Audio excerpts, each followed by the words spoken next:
Hey there, it's the Machine of Nonsense, episode 163. Yeah, we're 163. Yes. We got it. And we're talking, again, the bracket of nonsense. I'm your host, Eric, joined as always by Kayla. Yeah, it's March Madness. Yeah. In our world. Yeah, I didn't do it on purpose because Mike had kind of brought up, let's do the bracket again. But yeah, it fits perfectly with the March Madness of it all, right? Mike, you're here, and you suggested we continue on the bracket of nonsense. Oh, Wildcat. Oh, they lost. Oh, they're gone. The bracket's busted. Oh, I don't. No. I hate college basketball. D, what do you feel about March Madness in college basketball? Same thing I feel every year, Eric. Absolutely nothing. Good. So we've created our own, something to make us excited. Yeah, I think we could probably turn this into a yearly endeavor. We took like a little time between bracket 1 and bracket refresh, but I think it'd be a fun exercise to just make everyone think of us as the true March Madness, the bracket of nonsense. That's what March nonsense. That's pretty good. That's I like it. Done do. Narch nonsense. Yes, that's what. It's March nonsense. yes. So I like it. We'll be talking the bracket refresh. We have our 64 characters now. We just need to pair them up and get those round 1 fights in on the books. And I found a way to do that. It took me a couple websites to find how do you turn a list of 64 into pairs. It took me longer than it probably should have, but I figured it out. They'll be labeled as teams initially based on what I found here. But before we get to that, let's catch up and see what we've been up to. Kayla and I checked out Love Lies Bleeding last night. A wild ride of a movie. This is the Kristen Stewart, Katie O'Brien. I think it's set in the 80s. Would you say that was an 80s set? Sure. Yeah. Sure. Yeah, it's Yeah. Yeah, it seemed like there were some references to like Reagan in I think there was like a Berlin Wall reference at one point. I think the kids were wearing like Reagan masks. Yeah, those Reagan masks. Yeah. They don't like it's not like it matters as much. You could just kind of tell like, oh, the cars seem to be like 80s vintage and there's like a whatever. It's not really like meant to be an 80s movie necessarily. It's a pretty brutal crime drama. It's a bodybuilding movie. It's a bodybuilding movie. It's a bodybuilding documentary. It's a romance, right? Would you call it a romantic movie? I'd say so. And it's also just some brutal violence as well. And a stoner movie as well. Kind of like a stoner, yeah, super. It's a lot of things. Yeah. There's some really trippy shit. What did you think overall? Okay, like what's your overall takeaway from Love Lies Bleeding? I liked it. I think that the performances were the standout. It's a bit like quirky and trippy. There are some things that I like wouldn't have chosen to do, but they're trippy. I get what they were doing, kind of. Also, no rules in some things, but cut like 2 little tiny pieces out, and it's an 8. Okay. Yeah. I would have get to past them too. I would have to agree. Like the performances are kind of the standout, right? Like Katie O'Brien, if you're not familiar with her, she was on Mandalorian, right? She was like an Imperial officer in that. Yeah, it was either Mandalorian or Ahsoka. They kind of roll together to me. They do kind of roll together. But and Andor, maybe she's on all of them. I don't know, but she is like an impressive. So she plays a bodybuilder who like rolls into town, the small like Texas town where Kristen Stewart is a owner of not an owner, but like a manager of a gym. And Kristen Stewart's father is Ed Harris, who is a mob boss, gun runner, kind of shady individual kind of thing. And entrepreneur. Yeah, things kind of devolve from there. But Katie O'Brien in this is like an aspiring bodybuilder. from like frame 1 when she like comes into this town and goes to the gym and everything else, she's just like probably the most impressive like I don't like woman chat. I've ever seen. Like after having seen like Iron Claw recently, where like the whole cast of that are just insanely ripped and everything else, Jack. she would have fit just perfectly in that movie. Like really impressive. And there's a scene in the movie where she actually goes to a competition and she's like having to show off her moves and stuff and do kind of a routine, and it's some truly like next level stuff. But she's also really good. Like, yeah, I've never really seen her anything aside from the Star Wars stuff that we can't even really remember which Star Wars stuff she's in. But I felt Yeah, like she's like in Mando season 3 or something. okay, is it Mando? Okay. I think so. Yeah. She did a really good job. Kristen Stewart, I think, is known in the industry as like a really good actor, and she's such a good dramatic actor. Whew, she's got something about her gaze. It's very unique. Yeah, and they play off each other really well because they're both kind of awkward. They're both kind of like outcasts, kind of weird people in their. Obviously, they're gay too, so that's a subplot. And gay in the 80s in Texas, like not necessarily an easy life, right? But I don't know. Yeah, it was intriguing on multiple ways. Like Kayla said, there's these like freak out scenes, like psychedelic scenes that the cuts are really wild too. Yeah, where it almost feels like a different movie for like little segments. So that can I could see where that could be a little like what's going on here. But I enjoyed it. I mean, yeah. At the end of the day, I did enjoy it. That's probably the only like recent thing we've checked out, right? I really want to see it. It's good. Yeah, I think you'd like it, Mike. I think overall, I think it's your jam. I think it's got some of those like crime noir Tarantino aspects to it. But then it's just unique. I think in a lot of ways. I think Ed Harris is also just like he's playing the perfect like part. He's just this grimy kind of mob boss guy, and I think he does it really well. There's also I didn't catch. Did you catch the actor's name? The one with the teeth, Kayla, that I couldn't get over. Dave Franco.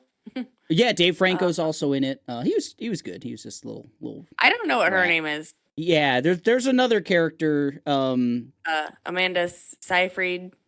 She kind of looks like her a little bit. There's another character who plays this kind of like ditzy, but she might actually have more behind the eyes than like she's a little conniving. There's just some really cool characters. I think it's an interesting lot of street people out there. Yes, yeah. It's a grimy kind of crime movie, and there's lots of like be careful around this town. People, don't do that around here. Yeah. It felt like maybe a small town. I'll go down that road. A small town in Texas near the border might have been like in the height of like the cocaine era or something, like, right. Drugs, guns, all the above. Yeah. Steroids. A lot of steroids. Steroids. Yeah. If you got problems with seeing people inject steroids, this is not the movie for you. 'Cause that's a big thing. But yes, I like it. That was last night. And, Love Lies. And you started Final Fantasy. Yeah. I know, Mike. You're like 50 hours in, right? You said something like that. Yeah. We're like 5, I think, at this point. Aaron had mentioned on the Discord that we should mainline to Chadley, right? To like the Chocobo Ranch in Chadley, and that's what we did. That is where we are. We're like 5 hours in, and we just kind of met Chadley and did the little tower tutorial thing, and that's where we saved. I found the first 20 minutes really confusing, and I think maybe that's supposed to be like. Maybe things will wrap up, or I'll figure out why the first like 20 minutes were really confusing. But Yeah, coming off a remake where I also watched like a recap, the like story so far recap and stuff, and felt real confident. Like, okay, I kind of remember where the world is now. I've played the first one, obviously, like the original. I kind of understand what's going on here, and then very confused in the first 20 minutes. Did you? I mean, that was 50 hours ago, but did you feel the same, Mike? Or Yeah, I'm like listening to the companion podcast on the MinMax show, their deepest dive. So they on the initial playthrough, it's like, yeah, I have no idea. I know it's supposed to be like alternate realities. Which one are we in right now? Which like last Cloud was like separated from the team. Last I remember, like he was like in space or something. So I was kind of confused by that. But honestly, trying to not be spoilery, the story seems to take a back seat. okay, And it's more so like about just the vibes of the crew and what's going on with them, and because the game is really stuffed with side content, and it's a lot of just bonding with your buddies with that stuff. Synergy. And yeah, like right now, whatever my main objective is, I don't even know why I'm going there, really.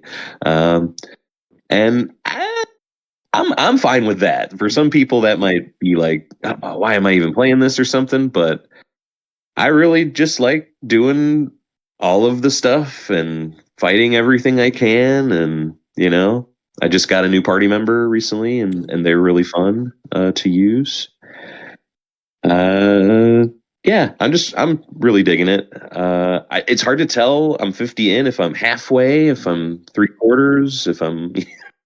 We did just talk to a friend of the pod, Rick Newman, and he said he's just past the 100-hour mark, and he feels like he's like, what did he say? He's got maybe like a quarter left, I think is what he like kind of put it as. Like he felt like he was on maybe 75%.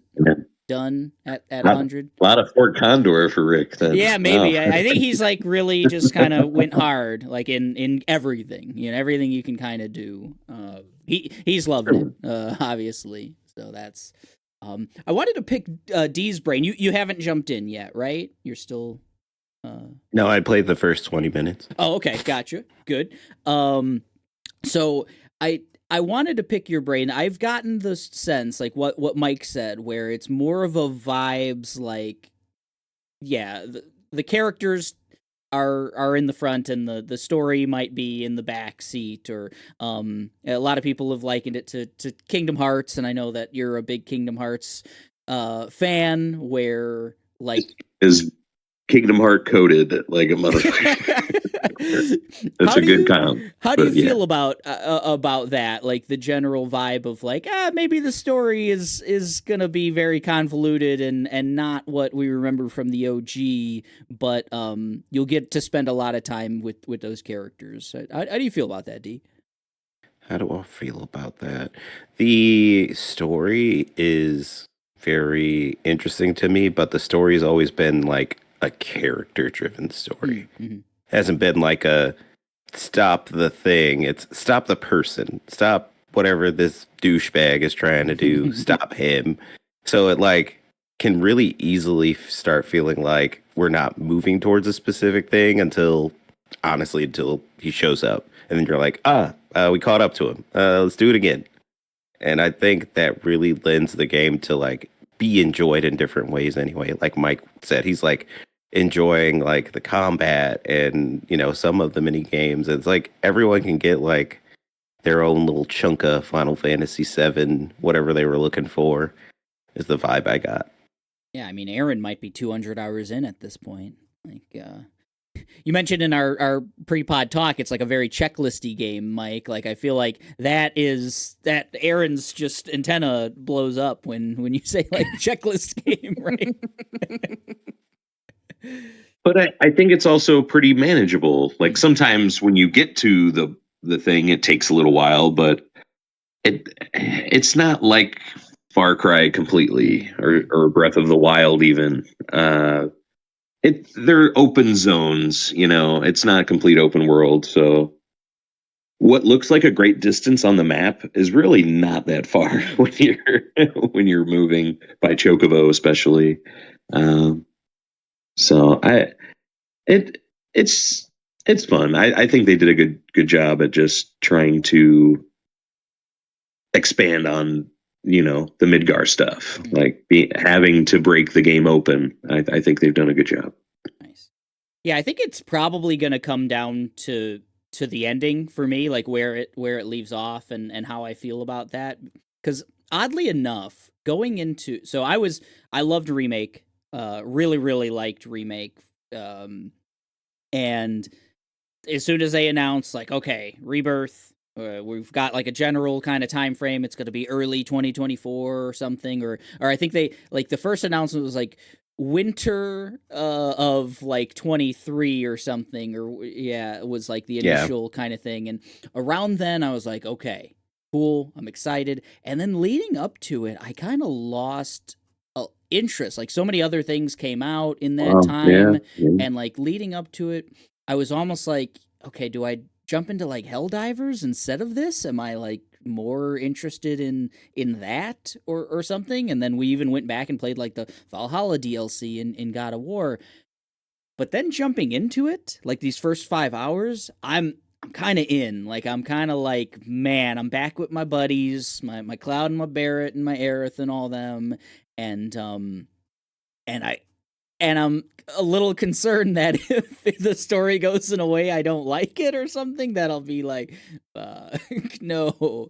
But I'm all in, I guess. Emotionally, I'm all in. I'm really excited. I think you're liking, I guess, like the confusion and stuff that they've changed. I love being able to talk to you about it, like, because I'm like, so in the OG, this shit is way different and stuff. And I do like having those conversations, and I like that you've never had, other than the handful of times like Sephiroth showed up in Remake, you haven't had a lot of experience with Sephiroth, and then that was one of your first takeaways was like, man, Sephiroth's kind of cool. Like, it's on the bracket. Yeah, I liked it. So it's cool. It's cool sharing it with someone who doesn't have any knowledge and stuff like that of the game. My memory on 7 is super fuzzy, so I have a really hard time of picking out what's new, what's not.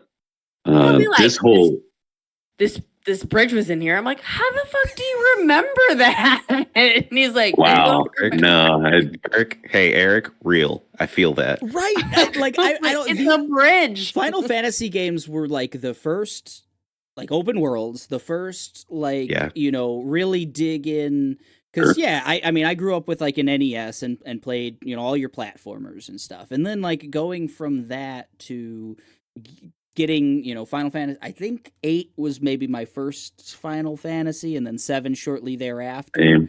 And yeah, just like that is just such a those moments and those like areas just kind of stick with you. I don't know, like, and from being 12 years old or whatever. I mean, then like a big moment happened. I see why it was memorable, but still, it would be fuzzy. Yeah, it's wild. It is wild how like a game like you replaying Valhalla, for example, or God of War Ragnarok. And I'm like, man, I don't kind of remember this area or whatever else. Yet I can remember areas from Final Fantasy VII from 25 years ago or whatever. It is weird in that sense, but yeah. Final Fantasy VII. Any last thoughts? Anything, Mike? Tips and tricks, maybe? I mean, just build up that ATB and assess everything. Do their weakness. It's not like you can kind of do the combat any way you want and feel like you're kicking ass. I think the game's really good at that, at just making you feel like, yeah, I rock. Yeah, I have felt pretty powerful, especially being able to play a Sephiroth early on and stuff. That was fun. All right, cool. So that's the Final Fantasy VII talk for now. I'm sure we're gonna once we all get to the end and get a chance to play and everything else. I think there'll be more Final Fantasy VII Rebirth content on the pod. Anything else you've been up to, Mike? I have Prince of Persia purchased, the new one for hell Switch. yeah. It was on sale recently for $30. So I'm like, so yeah, good. give me that. Haven't jumped in yet. Movie wise, we didn't wind up seeing Ghostbusters like I thought. None of the kids wanted to see it. So, sorry to Bill Murray and Aykroyd and them. They won't be getting my money. Yeah, that's kind of it right now. Excited for there's a ton of great movies coming out soon ish, and hope I get to see a few of them at least. Nice. D, have you gotten any further into Spider-Man? Yeah. Bro, it's not supposed to be sad. Why am I so sad? I'm like, wee, Spider-Man, wee, black suit. No, stop. There are some harrowing moments. Yeah. Have you done the side quest in the park by a pond? Yeah, Of course. How much did you cry? Equally as much when pigeons. Didn't think pigeons were gonna make me cry in a game. That's not fair. Heart, man. Heart. It just really just small tangent. Really understands what Spider-Man is about. Really understands the core of why people gravitate to Spider-Man. So good. Well said. Yeah, good game. It's awesome. I kind of want to. I think they added a bunch of new suits and stuff. I should jump back into that and see what those are. That was my favorite part, just seeing what my new fit was going to be. Yeah. Yeah. Did you guys Really look up or interact at all with what happens when you get all of the spider bots? Oh, I found them. Did you do all the spider bots and with the stuff? I don't really understand that. I don't know what that was about, but it was cool. Yeah, same here. I just thought it was. I thought it was really cool. I don't want to spoil it for you, D, but I would say I'm collecting spider bots. Yeah. It's fun. I want to know what's at the end of the road. It's worth it. So I guess that's what I'm saying. Is do it. I think. You'll probably appreciate it much more than us novices.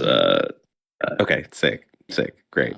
And then one other thing, other than Spider-Man, X-Men '97. Yes. Yeah, we do need. Thank you. That we did a little watch along for the first 2 episodes, and I was walked away highly impressed with what they accomplished. Even if that's all we got, I would have been awesome. It's really great because I talked to my brother about it because he was like, "Did you watch?" I was like, "Oh yeah, we got a little watch party," and I knew I recognized the Magneto fit. It's the House of M fit. Okay. So there might be some clues. Yeah, and I'm like, I don't know if I want that, but I still think it's one of his best. That's why I recognize it. I was like, it's still one of his better looks overall because he's just the most jacked he's ever been during that. It's pretty jacked. So. I'll give you that. Yeah.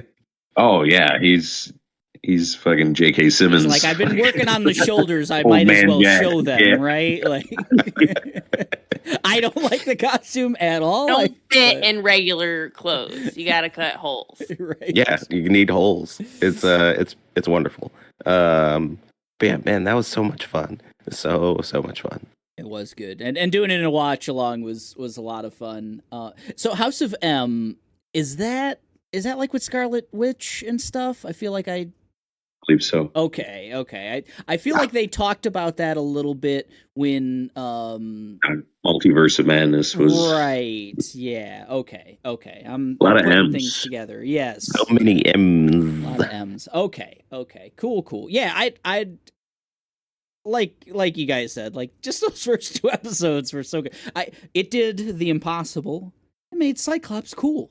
Like Cyclops Yeah. was great in those 2 episodes. I hate Cyclops, and he was so fucking cool in those episodes.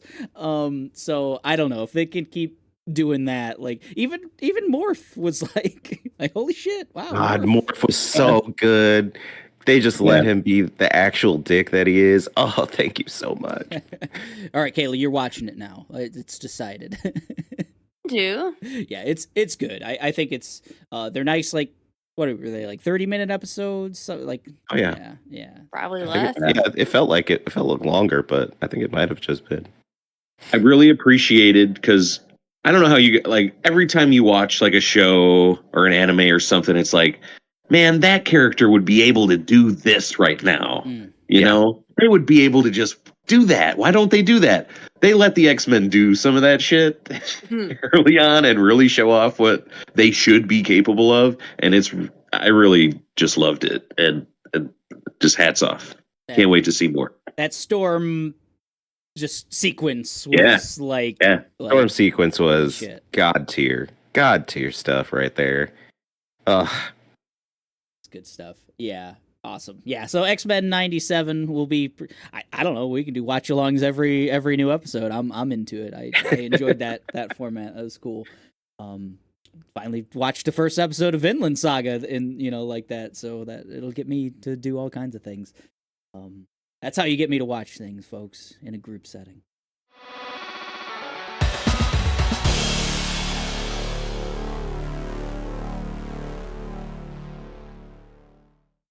All right.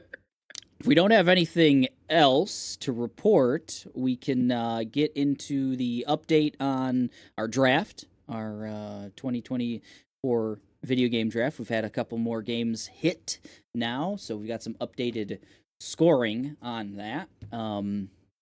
Kayla has 4 games released now, and she is leading currently with 50 plus points there. So I'll go through. Let's see, what are the recent releases that we got?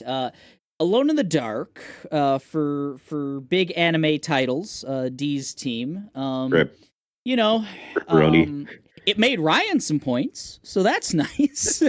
Yeah, Alone in the Dark, you're getting some kind of middling reviews. It's sitting at a 63 critic rating, -7 points for D, and +7 points for Ryan because he counterpicked it. But D made up for that with Princess Peach Showtime at a nice 76 critical rating for 6 points there. I've heard nothing but just positive things around Princess Peach Showtime, like great kids game, great just like easy to play, pick up and play kind of game.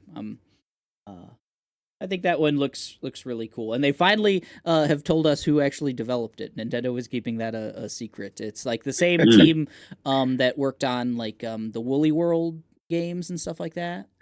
Yeah, so. The B team. Yeah, the B team. Yeah. I mean, Nintendo's got so many. I think you're being generous. I know. I am being generous. Yeah. What else did we have recently? We had Dragon's Dogma came out since the last time we talked. Maybe that's sitting at a really robust 89. Dragon's Dogma 2, 89 critical rating, 19 points for Mike on that one.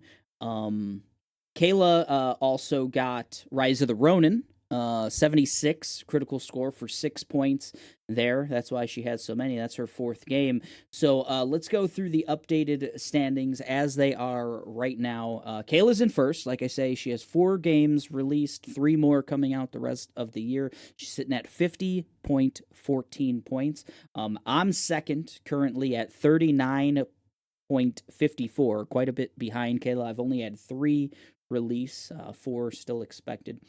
Mike is just behind me with only 2 games released to my 3. He's at 38.01 points there. FF9 sucks. Tomas's team. He's only had 1 game released, but it was the banger that is Final Fantasy VII. So he's sitting at 20.06 points there. Wow. Yeah, pretty sick pull there. D's had 3. He's coming next at 9.53. Still plenty of game there. That Alone in the Dark hit, but you know, you got 4 more coming there, D.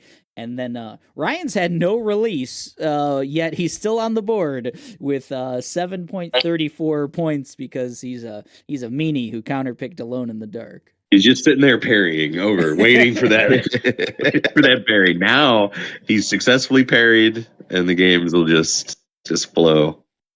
So we do have a little. Ryan does has his first actual release coming on the 28th of this month. That'll be Pepper Grinder. I counterpicked that one, but possibly to my peril. We'll see. That one seems to be maybe it's good, but then we got a little bit of a lull in terms of what we drafted. It until me picking Senua's Saga Hellblade 2 in what is that, May? Yeah, May 21st. And then we got Paper Mario, Thousand Year Door remake, also in May. And then we don't know what's coming out till July there. So we could get some release dates on some other items that are kind of tentative. So we might fill in a little bit there, but there might be a little lull in some new scoring for a little while there. A lot of, Nintendo's been real coy with like what the rest of the year is going to look like for them. Sony has said like, yeah, none of our big franchises are coming out, but I assume they're going to release things. Like, there'll probably be games. Yeah, so it'll be interesting. They're just going to ride Helldivers.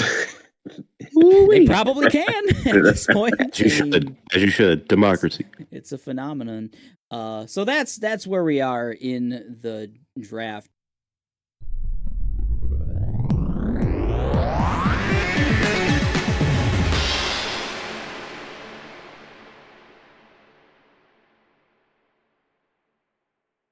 Let's talk some bracket of nonsense.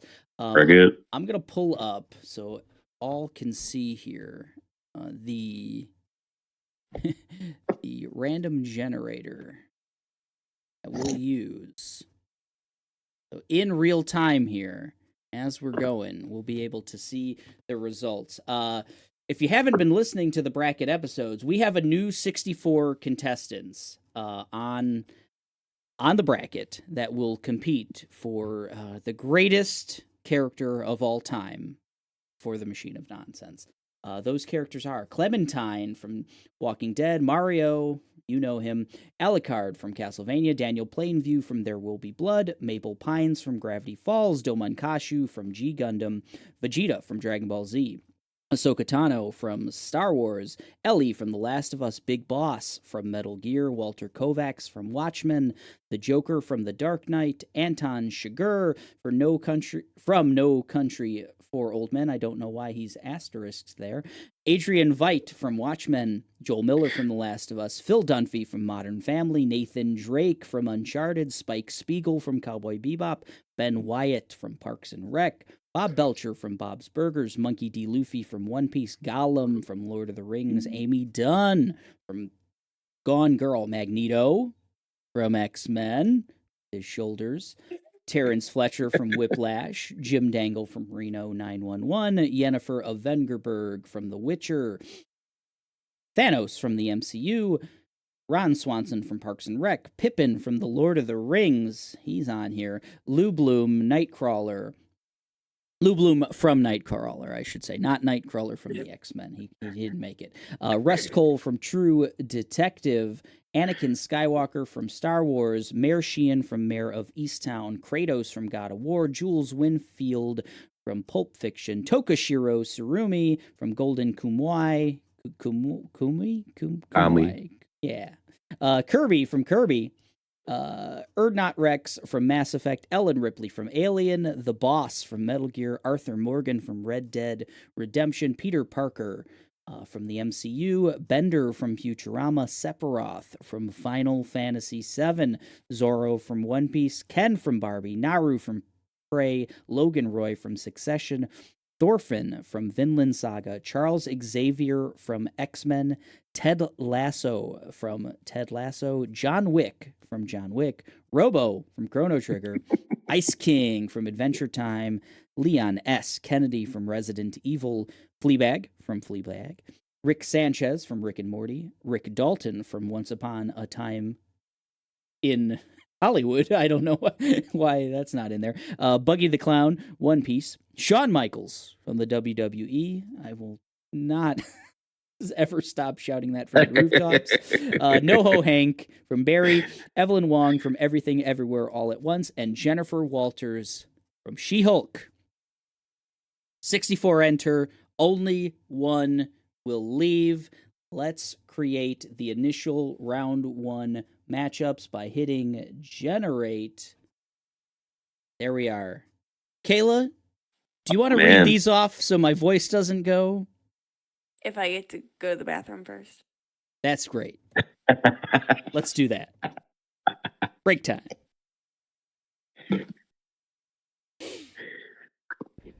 Oh, man.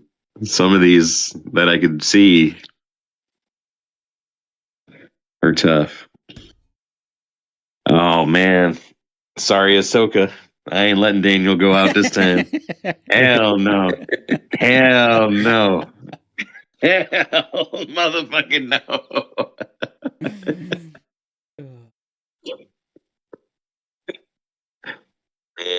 Man, just that second matchup there is something. Man. Yeah, that is very, very interesting. Yeah, already. This is gonna get wild. Man, if that third one doesn't, oh my god, Roman's gonna have to punch a paraplegic. Oh my god. That's a shame. Gosh. Man, there's some odd ones. All right, that'll be fun.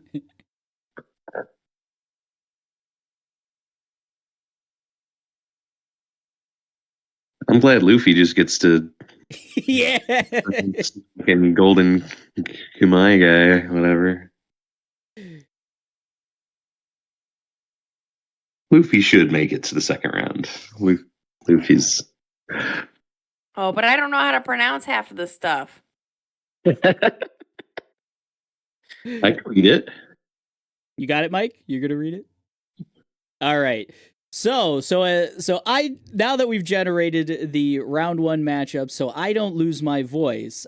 Mike is going to read off our matchups for round 1 of the Bracket of Nonsense. Mike, take it away. All right. Starting off, we have Monkey D. Luffy from One Piece facing off against Tokashiro Suyami, whatever, from Golden Kami, it's pronounced. D, you said? it's Golden Kamu. Golden Kami. See, Eric's been saying Kumai or whatever for like 4 years now. Next matchup. This one is like super interesting, I think. Lou Bloom, the dark horse from last year's bracket from Nightcrawler against Sephiroth from Final Fantasy VII. Did Lou make it to the Final 4 last year? He made it to Elite 8, Okay. I believe. Yeah. Next up, we have Robo from Chrono Trigger, my pick, versus Charles Xavier from X-Men, I believe Demetrius' pick. Then we have Erdnot Rex from Mass Effect against the Joker, specifically from The Dark Knight, Heath Ledger's Joker. Round 5 here, we have Domon Kashu. I almost say Tomon every time because that's come up with nickname from G Gundam against NoHo Hank from Barry, one of our new picks. Then this one's highlighted on my board right away. Daniel Plainview from There Will Be Blood against Ahsoka Tano from Star Wars. Then we have Rick Sanchez from Rick and Morty against Clementine from Telltale's The Walking Dead. That one goes right at my heart. Like, that's going to be tough. No, it won't. Anakin This one goes at my Skywalker. heart. Oh no! I think this is both Kayla's picks, Might I want be. to say. Here, Anakin Skywalker against Leon S. Kennedy from Resident Evil. I am jacked for that one. I bring my popcorn for that one. Then we have next team up against Buggy the Clown from One Piece versus Mario from Super Mario Brothers. Good luck, Buggy. Oh my good god, the Good next for one him. is awful too. Oh wow, yeah. I am not reading ahead now, and yeah, they are hitting me in real time. We have Nathan Drake against Arthur Morgan. Arthur Morgan unfortunately hit Costanza, I believe, last year, our winner, or well, multiple years ago. That's a tough one. Next, we have Kirby versus Ice King. Wow, yeah. Easy next dub. one. Magic Easy dub, 12. easy dub. Oh my god. I don't like any of these. We have Ken. Can I get a new mulligan? entrant from Barbie versus Joel from The Last of Us, Joel Miller. Oh man, this is a tough one for me. We got Rick Dalton from Once Upon a Time, my pick, and against Ron Swanson from Parks and Rec. Podcast favorite, Ron. Next we have Peter Parker against Adrian Veidt from Watchmen. Okay, all right, that's not as big of a slobber knocker as we've had. I think Veidt might be in trouble there. We'll see. Next we have Jennifer Walters, aka She-Hulk, against Thorfinn from Vinland Saga. Ooh, I'll have to bring my notes. Yeah, that'll be on an that interesting one, I think. Yeah. Oh, another one. No. Kayla just getting daggers, Kayla. Oh no. Yeah, next we have Phil Dunphy, Kayla pick from Modern Family against another Kayla pick, Fleabag from the show Fleabag. Sorry, Phil. Then we have Yennefer of Venderberg from The Witcher 3 against Evelyn Wong from Everything Everywhere All at Once. Well, at least we'll have an easy number 17 matchup. Yeah, I think you're right. I think 18 maybe as well. We have Gollum versus Lord of the Rings against Vegeta from Dragon Ball Z. Oh, okay. Ooh, All right. 19. Kayla, you're going to have to do your homework here. 19, we have The Boss from Metal Gear against Ted Lasso from Ted Lasso. Then we have the Master of Magnetism, Magneto, against John shit. Wick. That's a good matchup. I like that. John has a plastic gun now. What a matchup. That's fun. Them suits, next- they would just rip right off of them. Naked. Yeah. Too much Kevlar, for sure.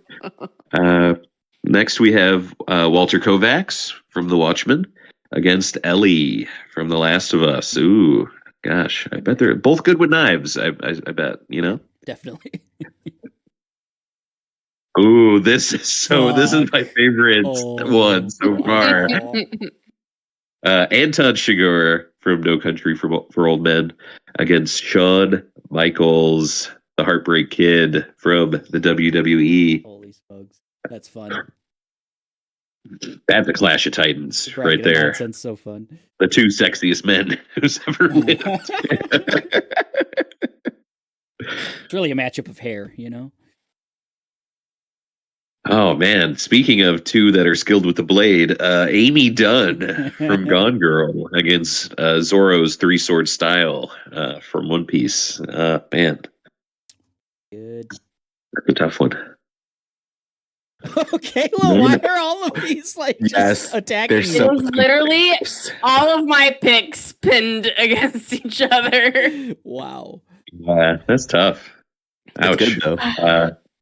Battle of the Dads.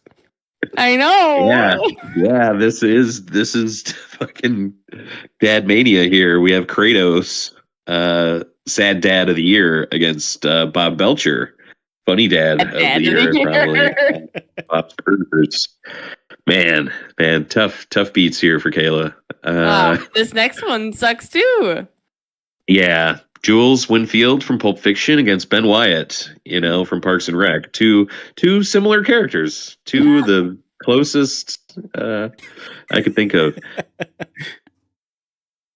Oh man, okay. Battle of the Bald here. Thanos from the MCU against Terrence Fletcher from Whiplash. J.K. Simmons Oscar-winning role. All right. That's a fun one. I like. Yeah, I like that one. 27 is really good. Yes, now we have Ooh. Big Boss from Metal Gear against the son of Dracula, Alucard. Alucard backwards, everyone? You It's know? Dracula. Just blew your mind. One person didn't know that listening. Did you figure it out, D? Did you do it? Did you flip it? Drakengard. Yes, Did I get it? Drakengard. Nailed it. You nailed it. Dragula. It's a Rob Zombie Dracula. reference. Next we have Pippin from the Lord of the Rings against Logan Roy. Oh, Logan Roy is gonna just grind Pippin into dust. I will All say, right. like, Aaron can appreciate the fact that, like, Logan's gonna win that matchup, right? So I think Aaron I will would hope appreciate so. that. Yeah. Ooh. Oh man, Oh my I don't like this God. one. Oh. Finally. Well, next we have Kate Winslet's great role in Mare of Easttown, Mare Sheehan, against Naru from Prey. Goodness gracious. Gosh, that's tough. I don't want to think about that one. Moving on, we have Spike Spiegel from that Netflix show Cowboy Bebop that Eric and Kayla like. Against Mabel Pines, Gravity Falls, baby. Team Mabel on that one. Next, we have Lieutenant Jim Dangle. I think he's Lieutenant. I think you're right. From Reno 911 against Rust Cole. Might also be a lieutenant. I don't know. Two cops. Effective. And finally, Oh we my have God. Ain't no way. Bender Bending Rodriguez against the heavyweight Ellen Ripley. In From the space, no one Alien. can hear you bend, What they Oh say. no! Tomas better bring something. Oh, You that better is bring good. every single season. Wait, don't bring every single season. And all the movies. Well, especially the movies. I think Bender in the movies, that's prime Bender right there. Man, Gotcha. some of these I wouldn't know. matchups, insane. Insane. But we knew that was gonna, It's all the best. It's all the best characters. What's everyone's favorite matchup, or like one that you think is gonna kind of really blow it out of the park? What is it? Nathan Drake against Arthur Morgan is tough. It's a tough one. Ken and Joel Miller is going to be insane. Wow. Yeah. The Kratos and Bob Belcher, I think just Kayla arguing with herself is going to be real tough. Real tough for Kayla there. John Wick and Magneto, I think, is one of the more interesting ones. Like the more like, at least for me, like evenly pitted kind of matchups.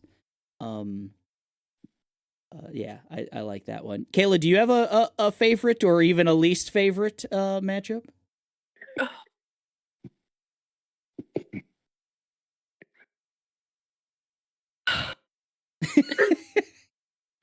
That much, huh? Yeah, I feel like Kratos and Bob are top of mind. Who's Ted up against? Ted Lasso? Ted Lasso's up against the boss from Metal Gear, so maybe not difficult for you, but you're gonna have like probably a tough, road to hoe there. Yeah. Is it difficult for you? You're the person I need. I'll be the deciding vote, probably. Yeah, that will be, I think, difficult for me. That'll be an interesting conversation for me. Yeah, the boss and Ted Lasso. Do you have a marquee matchup, D? I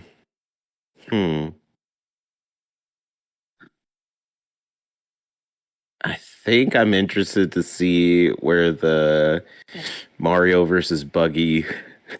I'm curious to see how that's gonna pan out. Yeah, I'm gonna have to do some Buggy research myself. I